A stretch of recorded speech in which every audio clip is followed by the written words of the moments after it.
The VIP Crew with Vivek Wallace and Big P. Percy Crawford. The VIP Crew. All right, man, I got The Voice Season 27, amazing singer Divighn, not just singer, performer. That was about right at a year ago to date. What was your takeaways from being on that show, brother? Man, man, I'm so grateful for it. My takeaways, there's so many.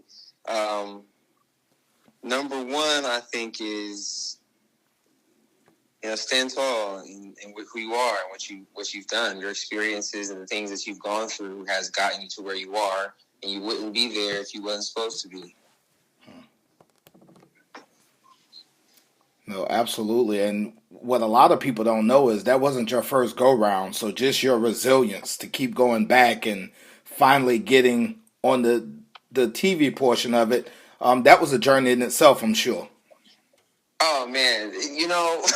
I've been in so many lines, man, for days trying to get the opportunity to just audition, I mean, yeah, man, years and all of the shows, and, when the opportunity presented itself, I was really grateful and took it seriously because of that.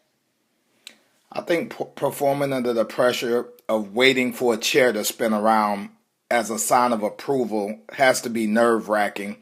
What was that like, and what was it like just for that first chair to turn around, let alone when others did? Well, I'll be real, and I've said this before. The scariest part for me, where my heart was beating the fastest, was walking up those steps to the stage. I was like, "Oh, please don't fall! Please don't fall!"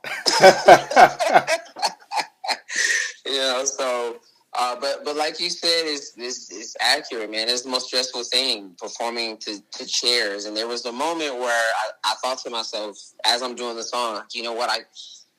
Let me perform to the people that are here that are obviously vibing with me, and then the chairs will be a result of us having a good time and me being comfortable and displaying my gifts. So, and then funny enough, I didn't even realize when Kelsey turned her chair until I looked back and she was looking at me. Oh, wow. I didn't even hear the sound.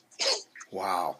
Was it ever a situation, because you're performing, you're entertaining, and you're waiting on that chair to turn, do you ever have that moment like maybe I picked the wrong song, maybe I'm not performing it right, or do you just go with the flow and trust the process? Both, actually. Okay. It's like skydiving. I don't know if you're ever skydiving. You jump out of the plane, your body has to learn how to both exhale and inhale simultaneously. Mm-hmm. And outside of doing it, you don't really realize that that's a thing. So when I'm on stage, I know, oh man, nobody's turned their chair, and I thought for sure that high note that I hit was going to get somebody. Yes. Ooh, pressure's on. Oh. And in those moments, you're like, look, lock in. There's nothing else that you can do. Finish the plan. Stick to the plan. Well, you came out swinging, man, because the select a James Brown song is no easy task, brother. Yeah, I agree. But, and that's why I chose it, because not everybody is willing to take that chance. It's willing to, be that vulnerable. When you take your journey from pre-The Voice to now, is there anything you would do differently, change, add to, take away from, or do you feel like you're in the position you're supposed to be in? Largely, I feel like I'm in the position that I feel like I'm supposed to be at, but, I would be jesting if I didn't say that if I could go back with what I know now, that I wouldn't do things a little differently. And in those times, it's typically something that I felt like I should have did in the time at the moment, but for whatever reason, I chose not to. Be it somebody else's advice or a friend, a word from a friend, that I was like, you know what, you're right, I won't make this move. And, things would turn out differently if I had. I don't know if it's better or worse, so I'm grateful for them. Absolutely. Look, you can't complain, that's for sure. Yeah. One thing I love about not just you on The Voice, but just seeing you on social media and seeing every time you're on the stage, you're one of those artists who haven't completely forgotten about the entertainment aspect. Obviously, you have an amazing voice. You can sing. but you still entertain. You still put on a performance. Even on The Voice, you were dancing and showing off moves. How important is that for what you want to bring to the table? It's of utmost importance. You know, even in the times where I'm singing a slow ballad song, there's still some type of movement because, in my opinion, in my life and my being, music moves your soul as long as you're willing to let it. And so that's the reflection that I am on stage that I hope to reflect onto other people, and other people can move however they decide to, however you interpret the music and want it to be able to move your soul. You know, that's how songs move people to tears. And I believe that movement can heighten that experience for everybody. And people have paid their hard-earned money and time that they'll never get back. So they deserve something that, you know, they can sink their teeth into. And that's my version of that, is movement and, you know, having fun and being like, hey, move however you want to move. Dance however you want to dance. Like nobody's watching. That's right. And I thought, actually, while I was watching you perform, you almost fed off the energy of the crowd. Like it's like you let them take you there, and I thought that was amazing because that's kind of a lost art, to be honest. Yeah, you know, it's also a skill, and I think it comes with being in that position. You know, I've been blessed to be able to perform on stages with people that crowds that feel what I'm doing and have great energy with me, and crowds that maybe didn't like what I was doing or whatever, you know, it may be. But what I noticed is that the more energy the crowd is willing to give to the artist, the more energy the artist has to reflect back to the crowd. And we can have this you know, drug-free high in this moment as long as we're willing to stay locked in and be here, you know? Absolutely, man.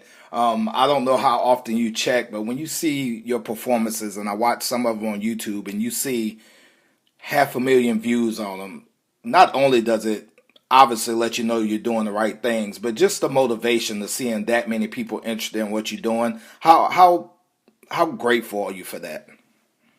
Man, utmost gratitude.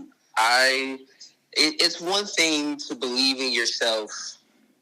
It's another thing to believe in yourself and have the opportunity to share that with other people, and then they believe in it too. You know, yes. And so, you know, I'm super grateful. And as always, per the internet, not everybody is a fan, which is okay. But you watched it, right? Absolutely, you gave it that click. You gave it, you know, you gave it your attention. I appreciate that. You don't have to like everything. I don't like everything. You know, the world is a buffet.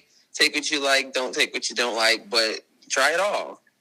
You know, and I'm grateful for the amount of people that not only tried it, but have really sunk their teeth into it and repeatedly watched it. And still today, people are commenting on it and reaching out to me, expressing how, you know, good it made them feel, or, you know, X, Y, and Z. So I'm really grateful for those moments. It's I don't take it lightly.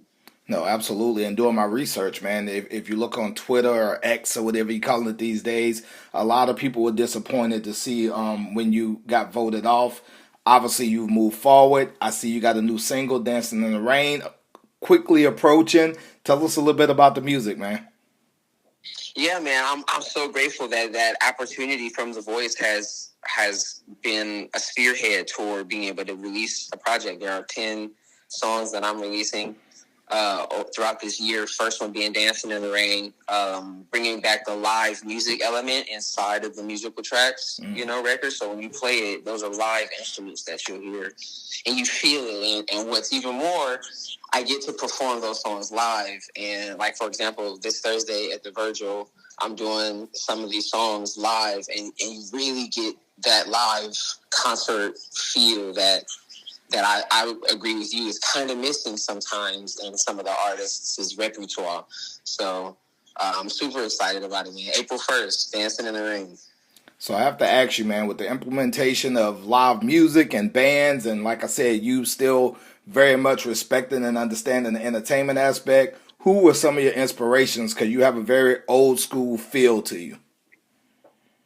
Yeah, I'm a little all over the place in terms of being inspired, man. There's so many great artists that have you know graced the stage I was watching the other day the making of "We Are the World," and so many artists in there.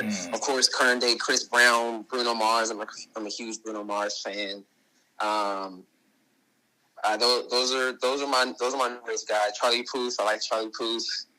Back in the day, you know, Fred Astaire, James Brown, of course, Sammy Davis Jr. You know, there's so many good guys, and I try my best to be a student from people who resonate with me as I watch and they're entertaining. You know? Absolutely, for sure, man. You said we get 10 tracks coming. Is this going to be all Divighn, or are we going to get some features? How are you approaching this one?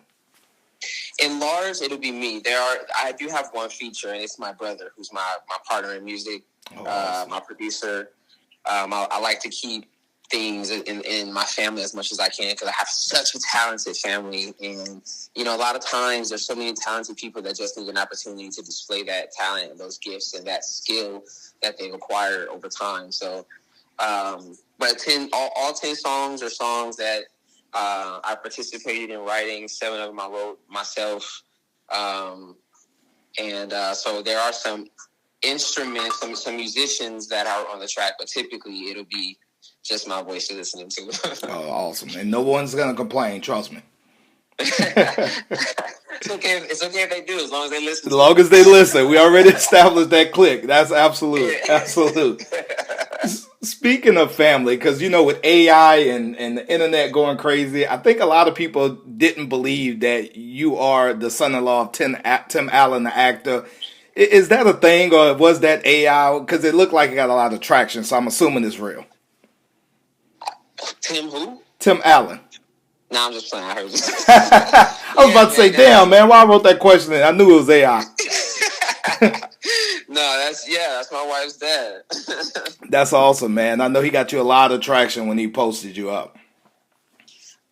You know what's funny? The voice itself got the most attraction from it, actually. Oh, wow. Okay. Yeah.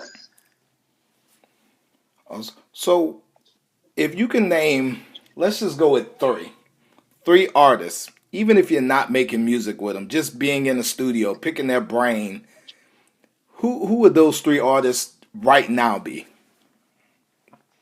Chris Brown, for sure. Mm-hmm. Good Bruno choice. Mars. Okay. For sure. And third one, I'll just say what came to my head, Lady Gaga. Oh, wow. Man, you do have a diverse palette, brother. You got a diverse palette, brother. all amazing artists, though. Definitely all amazing artists. Yeah, you know, so Lady Gaga's freedom in her music is unmatched. I feel like she was able to kind of capitalize on this lane of you don't really know what she gonna do. Yes. You know, and there's something that I really respect about that, especially her penmanship. And as a vocalist, you know, classically trained, her voice is amazing.